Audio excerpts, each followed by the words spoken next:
Today in Shinobi Striker, we're going to be doing a full detailed weapon review over the Tenten Scroll SS range type weapon.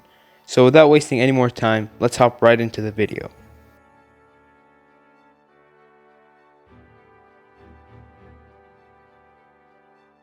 First, we're going to be going over light attacks, and it's square for PlayStation and X for Xbox. For the light attack, the character summons 3 big shuriken and launches them towards the opponent. For the double light attack, the character summons 4 more shuriken and launches them at the opponent. For the triple light attack, the character summons a bomb, launching it towards the opponent, which then explodes on contact.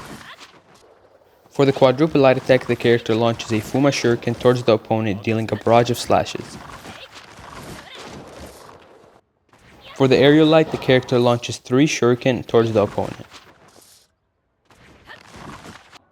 For the double aerial light, the character launches 2 bombs exploding on contact. For the triple aerial light, the character does a backflip and then proceeds to throw 3 shuriken and a Fuma shuriken towards the opponent. Moving on to heavy attacks, and it's triangle for PlayStation and Y for Xbox. For the heavy attack, the possible projectiles include regular kunai, blast bombs, demon wind shuriken, smoke bombs, and paper bombs, and yes, you could even get healing tags. And for the aerial heavy, it's all just the same stuff.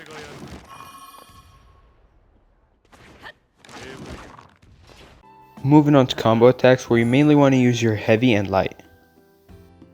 For the light plus heavy attack, the character launches the 3 kunais and then proceeds to launch the randomized projectiles that I mentioned earlier. For the double light plus heavy, the character launches 7 kunais and then proceeds to do the randomized projectiles at the end. For the triple light plus heavy, the character launches 7 kunais and a bomb and then finishes the combo off with 3 blast bombs.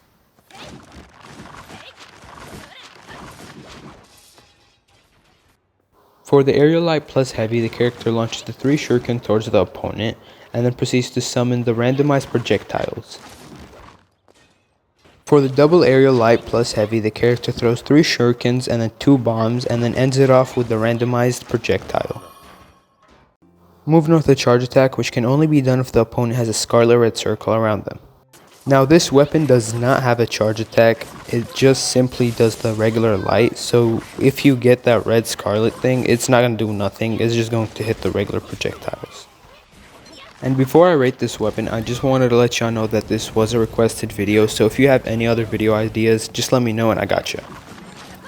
Moving on to damage, and the damage on this weapon for like each individual projectile is not that high, but when you combine them all, it's pretty decent, so I have to give it a 6 out of 10 in terms of damage. Moving on to speed, and the projectile speed for this weapon is nothing special. It's not like really good or it's not really bad, it's just like in the middle. But I know some of y'all might say you could use the outfit skills to improve the projectile speed, but we're only going to be including the raw skills for this weapon. So for that reason, I have to give it a 6 out of 10 in terms of speed. Moving on to range, and the range on this weapon is really good. I mean, you kind of figures it is a range weapon, but it's pretty good. I mean, it doesn't reach as far as you might think, but it's still really good and really reliable. So for that reason, I have to give it a 9 out of 10 in terms of range.